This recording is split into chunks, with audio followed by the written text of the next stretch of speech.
Combien d'entre nous, des générations précédentes, ont l'impression de n'avoir été éduqués que de manière directive?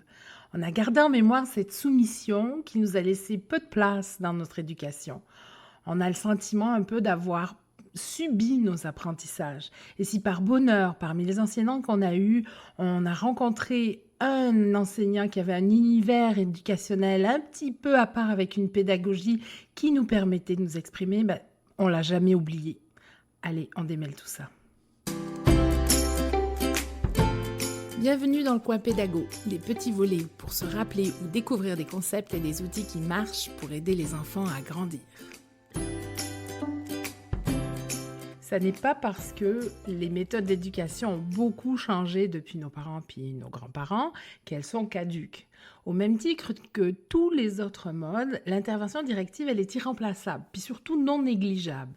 Le besoin de donner une directive, de faire une demande, d'annoncer la transition vers quelque chose, vers une prochaine activité, de donner une information, c'est redondant. Tout au long de la journée, on en donne. Puis le mode directif, il est direct, il est rapide, il est simple, puisqu'on a un transmetteur, qui est l'éduc, et un receveur, qui est l'enfant. Pas de questions, pas de négociation.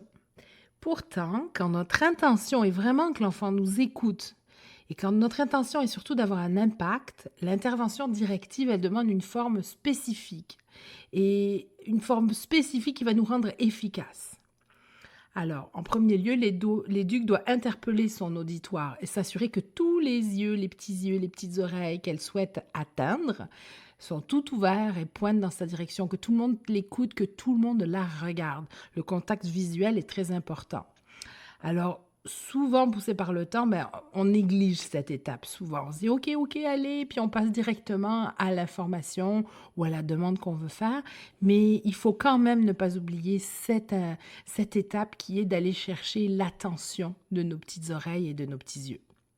Ensuite de ça, l'éduc doit exprimer dans un langage simple, clair et articulé.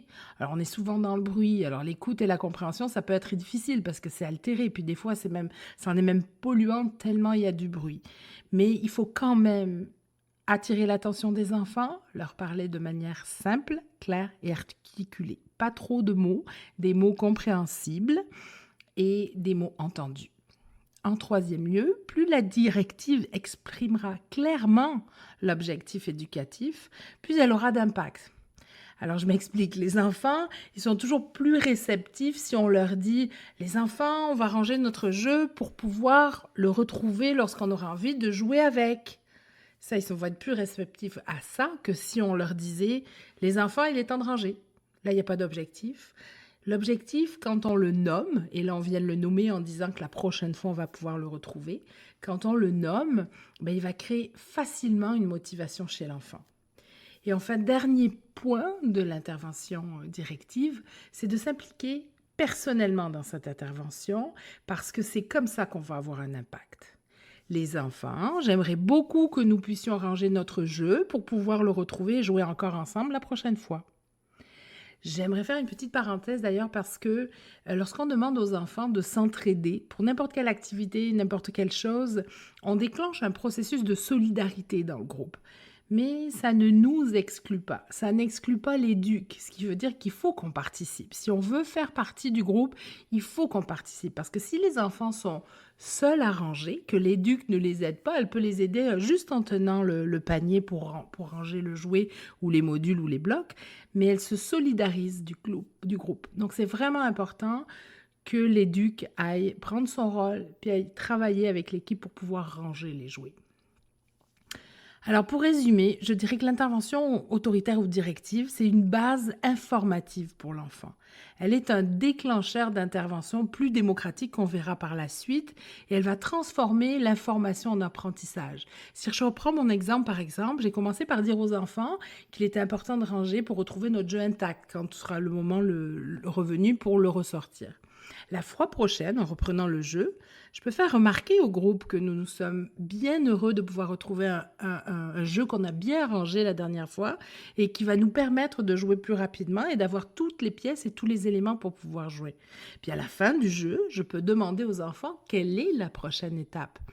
Éventuellement, les enfants pourront finir par ranger eux-mêmes le jeu et savoir exactement où aller les chercher et être beaucoup plus autonomes. Donc, on est parti d'une directive qu'on a donnée, qui a été peut-être plus autoritaire. Puis la deuxième fois, on est un petit peu plus démocratique. Et enfin, on va finir par être autorégéré. Mais ce que je veux vous dire pour conclure ce premier volet donc sur l'intervention directive, c'est que toute intervention peut se transformer, elle peut grandir, elle peut maturer. On se plante souvent dans nos interventions au départ et ça prend du temps, ça prend de la pratique, ça prend des échecs pour pouvoir avancer. Mais étant professionnel de l'éducation, vous le savez aussi que ces échecs-là, ils vous aident à avancer et surtout, ils vous aident à améliorer, à vous améliorer. Mais le chemin qui vous amènera toujours à amélioration de la qualité de vos interventions, c'est la remise en question. Il faut que vous vous posiez des questions. Il faut que vous repassiez le film de votre journée, le film de vos interventions. Il faut les revoir, il faut les disséquer, puis il faut essayer de les transformer, puis se dire, la prochaine fois, j'agirai différemment, de manière peut-être plus démocratique.